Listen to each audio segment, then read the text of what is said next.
Hello friends, I am Dr. Sarika Panwar.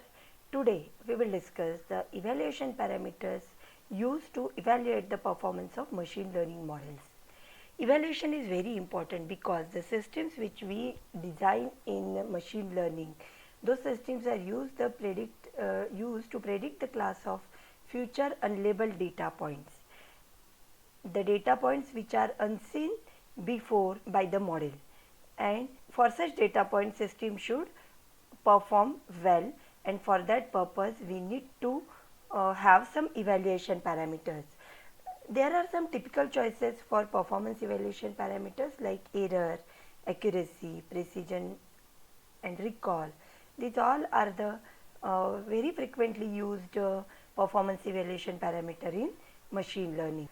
Typical choices for sampling methods of data are the train test set, KFold cross validation and leave one out cross validation. We know two types of problems in supervised machine learning, that is regression problem and classification problem, and the performance evaluation parameter for both are different. Now we will consider the case of regression problem first. In regression, we know that output is continuous in nature. There are no discrete classes, output classes in the regression problem.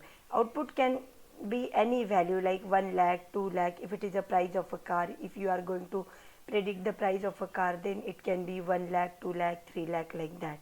Okay, so it can take any continuous. So if we consider y as the observed value of a target feature on example x, and y cap it is a predicted value, suppose, then the difference between these two, observed and predicted, will give you the error.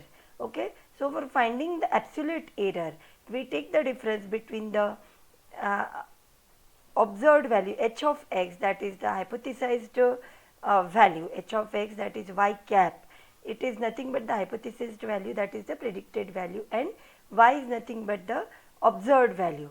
So this is for the single training example. Okay, and if there are 1000 training examples and we have to find the average error, then in that case we take the average, means we take the first summation of all these differences between h of x and y, and then we take the average of that. So in regression we find the sum of squared error, that is nothing but summation from 1 to n. N is nothing but the number of training example, h of x minus y whole square, and 1 over n, and that is for the average we find. Okay, so sum of squared error, that is very important evaluation parameter in regression problem. Now next is the classification problem. In classification problem, we know that the output classes are discrete in nature. There can be if we take the example of dividing a particular disease in cancerous or non-cancerous, then in that case there are two output classes. Either the particular sample may belong to the cancerous class or non-cancerous class. Okay, so in that case there are two output classes. Okay, so in classification problem we have to find the count of misclassifications. We have to find the number of misclassifications. So delta is nothing but one function which can return either 1 or 0 value. So if delta return once, means hypothesized class and the observed class are different, means there is a error, and delta will be returned 0 if that are same. One more very important performance evaluation parameter is there, that is the confusion matrix. Confusion matrix is also used in the classification problem. Consider that in this case there are two output classes, that is positive and negative. So that are this row represent the true class, and this column represents the hypothesized class.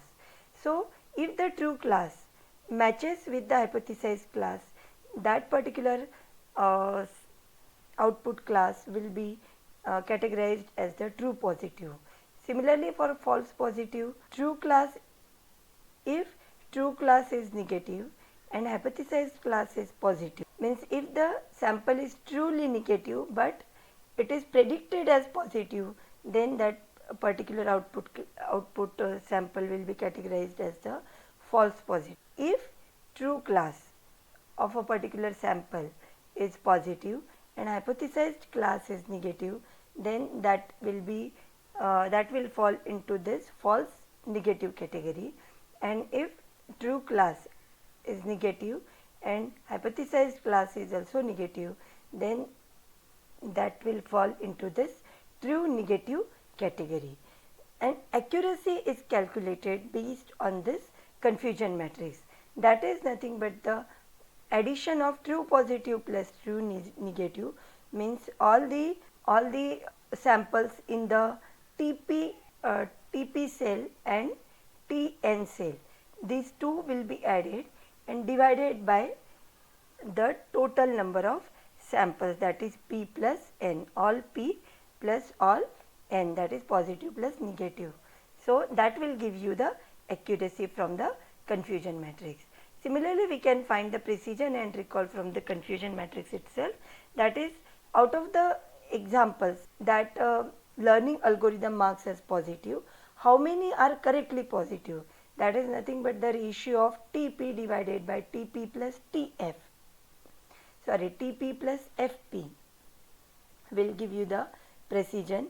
And recall is how many of the positive examples of learning examples the learning algorithm treats as positive.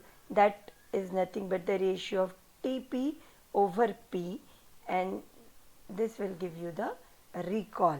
So all this accuracy, precision and recall can be calculated from the confusion matrix itself. Now, what is the difficulty in evaluating the limited data? Now consider that in particular data set, if there are only 50 samples, then that we can call as a limited data. If the number of samples in a data are limited, then there may be a difficulty in evaluating that data.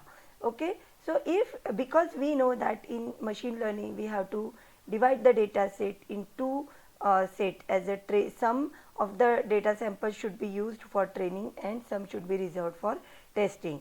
But if we use all the data samples for training, we cannot get the good estimation of the error. We will get very bad estimation of error because there should be some independent set for training and testing. Okay, and in that case, if the limited data set is there, then there will be a problem in evaluating the system. So we have to reserve some of the samples for training and testing, and if the size of the training set decreases, it will result in overfitting. So with less number of data points, overfitting may occur. So we have to use various sampling methods of data for the evaluation purpose. So cross validation is one of the method of sampling of the data. So in cross validation, what we do, first there is a holdout cross validation, where what we can do, the available data set D, it will be divided into two disjoint subsets, that is a training set D train and test set, that is D test. And D train will be used for learning a model and D test will be used for testing of the model. And this method basically used when the data set is enough. For the basically for the large data set, this holdout cross validation method can be better used. But one more method is there, that is KFold cross validation, which can be used for the limited data set. What is done in KFold cross validation method, if there are 50 samples in a data set, then we can divide one set of samples for the validation set, and all other samples can be used for the training of the model. So that we will do in suppose round 1. In round 2, some other samples excluding those which we used in the first round will be reserved for the validation, and all others can be used for the training purpose. So we can repeat this iteration for say 5 iterations, or say 10 iterations, and in each iteration or round we are reserving some different samples for validation, and for each round we will find the accuracy of the model, and overall accuracy will be nothing but the average of the accuracy of all the iterations in each round. That is nothing but the K-fold cross validation, and it is good when the data set is limited. Next is leave one out cross validation. This is also one of the very good method of cross validation. In this, what we do, if there are suppose n number of samples, then out of those n number of samples, one samples will be reserved for validation and all others will be reserved for the training purpose. So that we will do in first iteration. Then in second iteration, second sample will be reserved for the validation and all others will be used for the training purpose. So if there are 100 samples, then 100 iterations we will have to do, and in each iteration one sample will be reserved for validation and 99 samples will be reserved for the training purpose.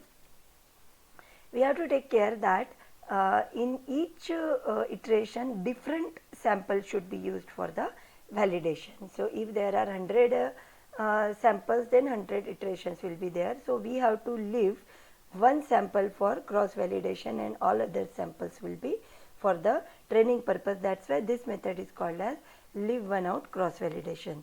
So these are the various methods of sampling of a data in machine learning. Thank you, students.